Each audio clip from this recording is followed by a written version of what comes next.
Hola a todos. Antes de nada, quiero dar las gracias tanto a la organización del Congreso por haber aceptado mi trabajo, como a ustedes por escucharme. Y sin más dilación, inicio mi ponencia. La poesía de San Juan plantea grandes retos a causa de lo intrincado de su lenguaje, en el que las fuentes más diversas se conjugan y se modifican entre sí para describir a través de símbolos complejos las experiencias inefables que engendra la fusión del alma humana con Dios. En el prólogo al Cántico Espiritual, el mismo fraile subraya la condición impenetrable de los textos que persiguen transmitir estas vivencias o cualquier tipo de sabiduría obtenida mediante el encuentro con el Creador. Dice San Juan: no pudiendo el Espíritu Santo dar a entender la abundancia de su sentido por términos vulgares y usados, habla misterios, de donde se sigue que los santos doctores, aunque mucho dicen y más digan, nunca pueden acabar de declararlo por palabras, así como tampoco por palabras se pudo ello decir. Este fragmento aporta claves para leer los poemas del autor que, a nuestro juicio, deben aceptarse con independencia de toda consideración sobre la autenticidad de los fenómenos trascendentes que plasman aquellos. San Juan manifiesta su pertenencia a unas tradiciones literarias concretas que arrancan de la Biblia y que se caracterizan por acudir a códigos herméticos para mostrar la naturaleza inabarcable de lo sagrado. En consecuencia, habrá que asumir que sus obras se distinguen por una búsqueda intencionada del misterio, por un afán consciente de generar desafíos interpretativos que nunca terminen de agotarse.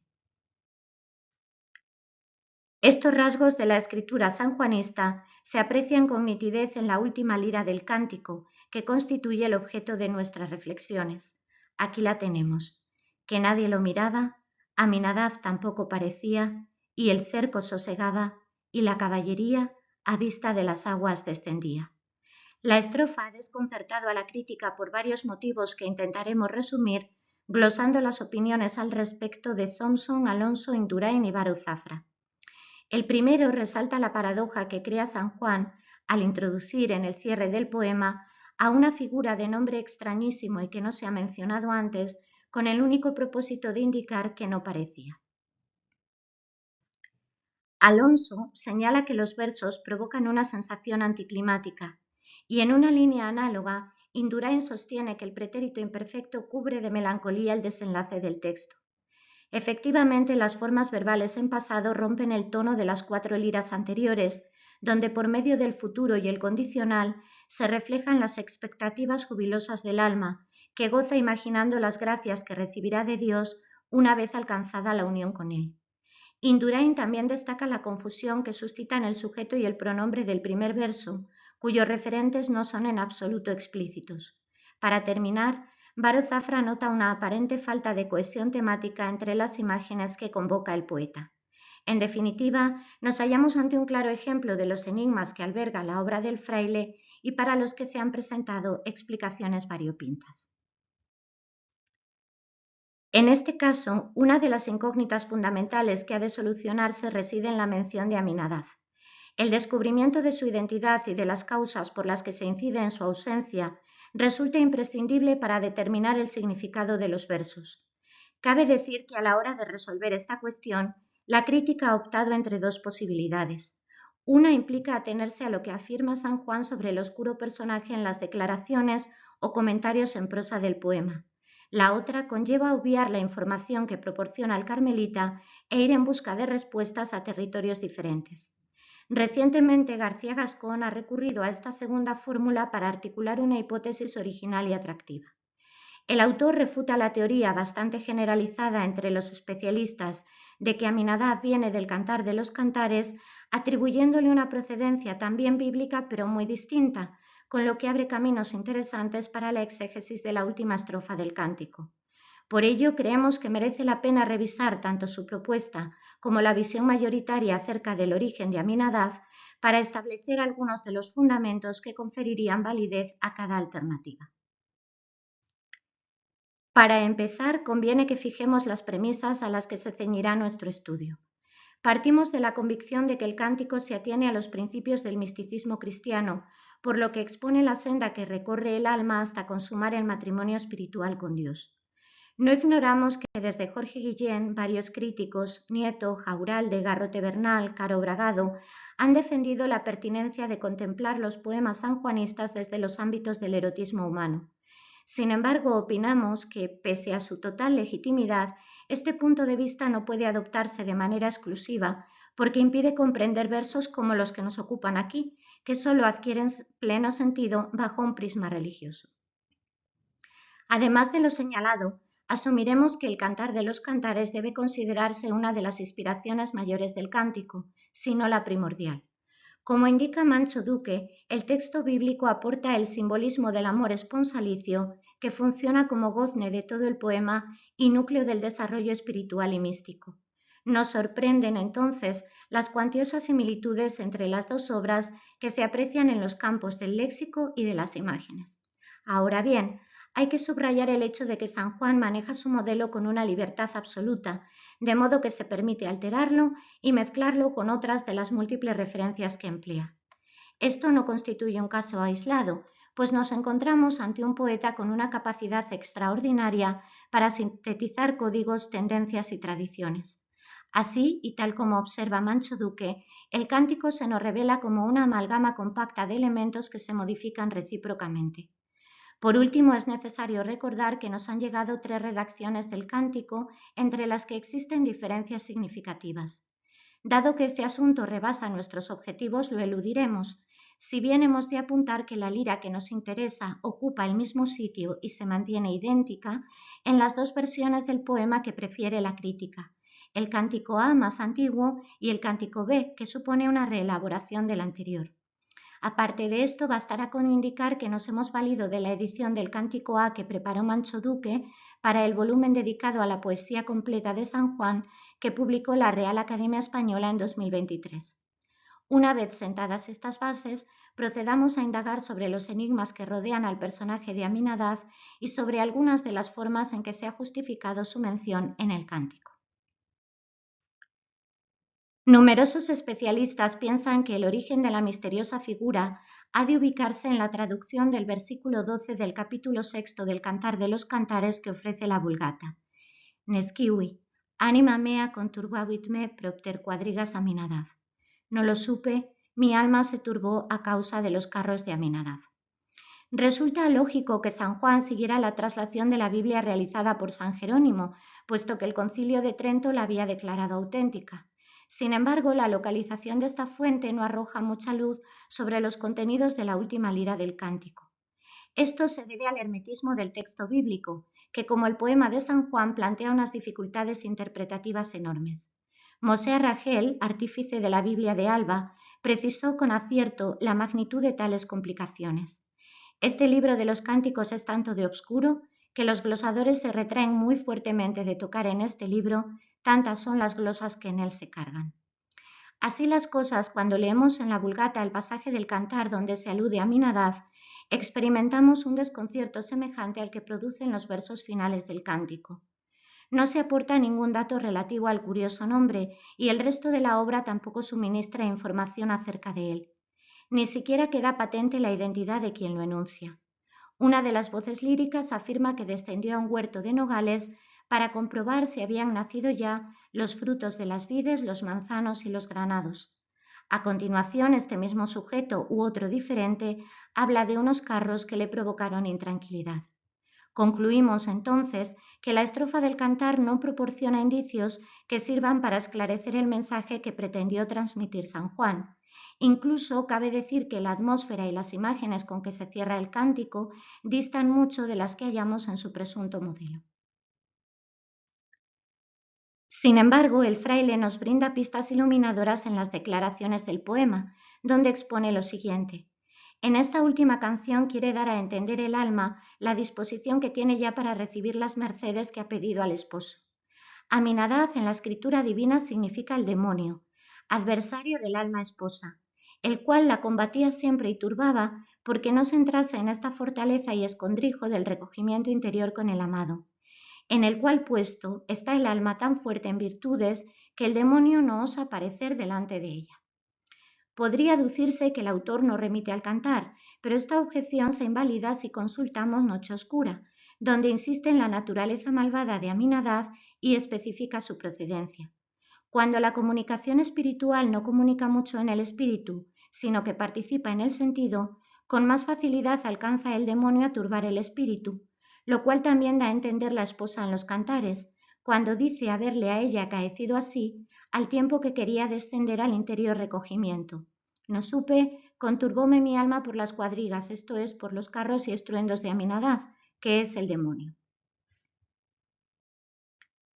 Por tanto, las declaraciones evidencian que el santo atribuye características negativas al personaje del texto bíblico, de ahí que lo asocie con Satanás y que presente su ausencia como una prueba de que el alma se encuentra en condiciones de recibir a Dios. Según las explicaciones del fraile, los restantes versos que integran la lira final del poema también anuncian el apogeo de la experiencia mística, ya que muestran el cumplimiento de los requisitos indispensables para ello. La expresión que nadie lo miraba refleja el desapego del mundo. El debilitamiento del cerco hace referencia al control de las pasiones y la caballería funciona como una metáfora de las potencias de la parte sensitiva, que una vez sometidas al espíritu gozan con la vista de los bienes y deleites divinos, simbolizados por las aguas. No hay duda de que San Juan elabora una argumentación coherente para ayudarnos a descifrar la última estrofa del cántico, pero examinados a fondo, sus razonamientos engendran una serie de dudas e interrogantes que han llamado la atención de la crítica. Para empezar, la equiparación de Aminadab con el demonio causa extrañeza, pues no se ciñe a las ideas sobre esta figura defendidas por la mayoría de las autoridades eclesiásticas. O'Reilly efectúa observaciones muy valiosas sobre este asunto. Cito: la interpretación sanjuanista de Aminadab sorprende porque parece oponerse a la lectura predilecta de la Iglesia occidental. San Ambrosio, en común con los padres griegos, identifica a Aminadab con Cristo, que rige el alma del justo como una auriga. Esta lectura la desarrolló con posterioridad San Beda, para quien las ruedas del carro de Aminadab son los 4 evangelios y sus caballos los predicadores cristianos. Esta exégesis cristológica se diseminó en una cadena de comentarios prestigiosos. En el siglo XII fue incorporada en la glosa ordinaria y como tal se la reproducía más tarde en las primeras Biblias impresas. En el siglo XV volvió a afirmarla con vigor Dionisio el Cartujano. Esta ruptura con las tradiciones se ajustaría a los principios que rigen la poética del fraile, quien suele reformular de maneras novedosas las fuentes y los modelos en que se inspira. No obstante, el propio Reilly brinda una solución más idónea para el caso que nos ocupa. El autor se fija en la existencia de una visión negativa de Aminadab que articularon 2 exégetas del siglo V, Aponius y Teodoreto de Ciro, y que luego retomaron Gil de Roma y Nicolás de Lira en el siglo XIII. Esta imagen del personaje bíblico se consolidó a finales del medievo y dejó su impronta en los comentarios del tardío siglo XVI, incluso en algunos que salieron durante la década de los 80, cuando el santo componía sus obras en prosa más importantes.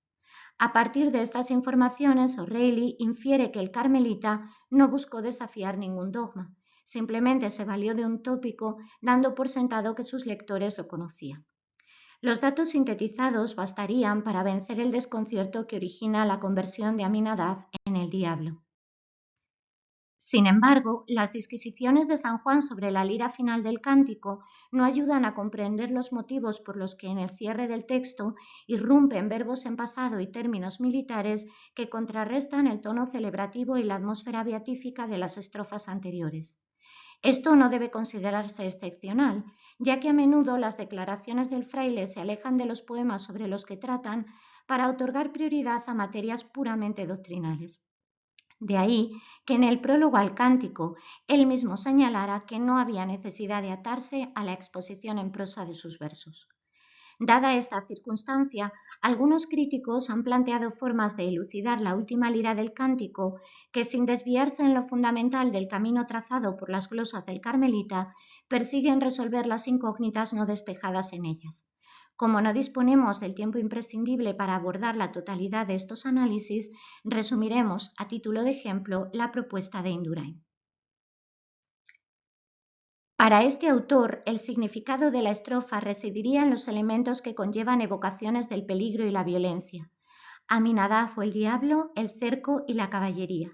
A su juicio nos encontramos ante un eco de la lira 3, donde la amada proclama que en la persecución de sus amores traspasará fuertes y fronteras. Estos lugares crean un ambiente bélico que se desvanece en la conclusión del poema. Ha desaparecido el adversario que hostigaba a los enamorados, así que la caballería hasta ahora cercada puede abandonar su posición defensiva. Surge entonces una paradoja, ya que el vocabulario militar destaca el sosiego experimentado tras una situación difícil. De acuerdo con esto, Indurain piensa que el pronombre lo del primer verso de la estrofa remitiría al contenido de la lira anterior, donde contemplamos la felicidad de la que disfrutan los amantes en un espacio seguro. Por tanto, el enunciado que nadie lo miraba expresaría la ausencia de amenazas que perturben esa dicha. Por último, el crítico sostiene que los verbos en pasado subrayan la sensación de calma que transmite la lira, puesto que establecen una distancia con respecto al desarrollo previo del texto.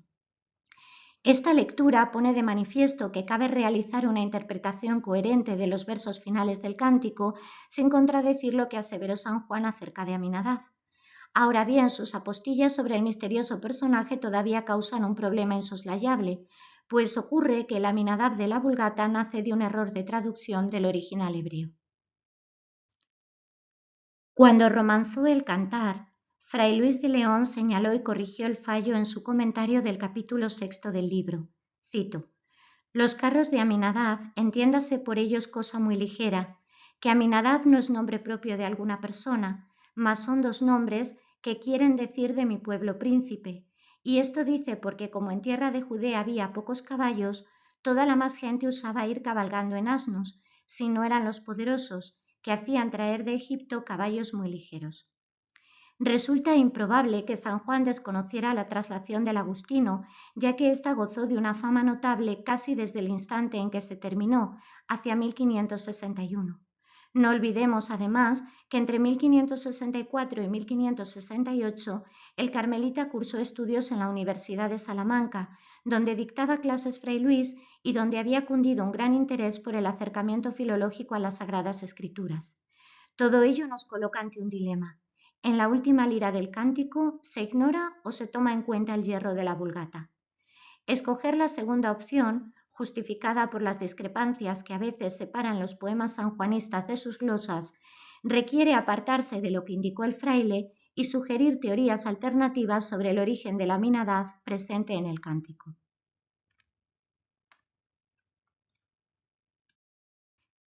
A esta faena se aplica García Gascón en un artículo publicado en 2020, donde nos recuerda que el Antiguo y el Nuevo Testamento hablan de una Aminadab que posee una enorme relevancia, ya que lo encontramos en la genealogía del rey David y por tanto en la de Jesús. Se trata del padre de Naasón, el príncipe de la tribu de Judá en tiempos de Moisés. Asimismo, el autor se fija en el capítulo 14 del Éxodo, que narra el momento dramático en que los israelitas cruzan el Mar Rojo, y señala que si bien no hallamos ninguna mención de Aminadab en este punto, su nombre se localiza en los análisis del episodio que ofrece un compendio de midrashim o exégesis rabínicas que data aproximadamente del siglo III, la Mequilta de Rabí Ismael. Con relación al paso del Mar Rojo, el texto recoge los dictámenes de 3 rabinos, 2 de los cuales afirman que Naasón, hijo de Aminadab, fue el primero en lanzarse a las aguas, mostrando así una fe en Dios por la que su tribu obtuvo una magnífica recompensa, pues le correspondió reinar sobre Israel. García Gascón opina que este detalle añadido al Éxodo por la Mequilta de Rabí Ismael instauró la creencia de que Aminadab encabezó la travesía por el Mar Rojo y además sostiene que esta idea acerca del personaje bíblico se divulgó por la Europa del siglo XVI. Como prueba de este último aserto, aduce 2 obras editadas en años próximos a la redacción del Cántico, donde se cita el acto valeroso de Aminadab: Selectarum Disputationum in Sacram Scripturam de Benito Perera y Commentarium ad Canticum Moisis de Baltasar Páez. A estas fuentes que abonan las argumentaciones del autor, quisiéramos sumarles la primera parte de la vida de Cristo de Cristóbal de Fonseca y Pastores de Belén de Lope de Vega. Conforme a las premisas resumidas, García Gascón interpreta la última estrofa del cántico en los términos siguientes. Que nadie lo miraba hace referencia al pueblo judío, que justo acaba de cruzar el Mar Rojo. El segundo verso, Aminadab tampoco parecía, tiene el mismo significado, es decir, que tampoco se veía Aminadab, puesto que también había cruzado el mar. El tercer verso, y el cerco sosegaba, se refiere a que una vez atravesado el mar por parte del pueblo judío, el muro de las aguas comienza a ceder. El cuarto verso, y la caballería, se refiere a la caballería del faraón que perseguía al pueblo judío. Y el quinto verso, a vista de las aguas descendía, se refiere a que las huestes del faraón se meten de lleno en la cuenca del Mar Rojo cuando las aguas están cediendo y van a ahogarlas. Esta forma de explicar la lira no solo dilucida todos los elementos que la integran, sino que además los relaciona entre sí para descubrir el mensaje unitario que transmiten. Por tanto, solo faltaría establecer su vínculo con el resto del poema. García Gascón no se ocupa de esto porque atribuye un carácter autónomo a los versos finales y a otros muchos del cántico. Incluso considera que tal vez el cierre del texto venga de un ejercicio escolar de traducción que San Juan llevó a cabo durante su juventud. Sin evidencias que las apoyen, estas hipótesis se nos antojan inverosímiles. Desde luego, la posibilidad de que un autor renacentista se lanzara a componer un collage de fragmentos inconexos no resulta fácil de concebir. Por ello, nos gustaría proponer una lectura en clave mística de la exégesis literal que realiza García Gascón. La anécdota sobre el paso del Mar Rojo que refiere la Mequilta de Rabí Ismael alberga un sentido moral y religioso, pues enseña cómo Dios premia a quienes sin vacilar se ponen en marcha ante su llamado. Esta lección se reitera en otros lugares del Antiguo y del Nuevo Testamento. La hallamos, por ejemplo, en la vocación de Abraham, que deja su tierra cuando Yahvé se lo pide, y en la de los apóstoles, que abandonan su trabajo para seguir a Jesús. El cántico también se inicia con un movimiento de salida que comporta una acción valiente. Aunque teme los peligros del mundo exterior, la enamorada parte en busca del esposo. Asimismo, el arrojo y la devoción con que emprende su viaje le permitirán acceder a un grado superior de la existencia, lo que engendra otra semejanza con el Éxodo. Cuando atravesaron el Mar Rojo, los israelitas dejaron atrás la esclavitud física y mental para convertirse en la nación de Dios. En un proceso análogo, la esposa se libera de las cadenas de la materia para alcanzar el nivel máximo de la sabiduría mediante la unión con Cristo. De acuerdo con esto, pensamos que San Juan pudo evocar el famoso acontecimiento narrado en el Éxodo para asociarlo con la culminación del itinerario trascendente que había descrito. De esta manera, el caso particular de un alma enamorada de su Creador se encardinaría en la historia universal de la salvación. Unas breves reflexiones para concluir este asedio a la última lira del cántico. Con él no pretendíamos resolver los enigmas que plantea la estrofa. De hecho, se habrá notado que diversas respuestas dadas a estos interrogantes disponen de fundamentos que les otorgan validez. Por tanto, solo confiamos en haber efectuado una mínima contribución al estudio de una de las obras mayores de la literatura española. Quizá Aminadab jamás revele su auténtico rostro, lo que en cierto modo supondría cumplir los designios de San Juan, quien decidió que no pareciera. Si esto ocurre, nos quedará el consuelo de unas bellas palabras del fraile carmelita con las que rematamos nuestra ponencia. Los dichos de amor es mejor dejarlos en su anchura para que cada uno de ellos se aproveche según su modo y caudal de espíritu. Les muestro la bibliografía citada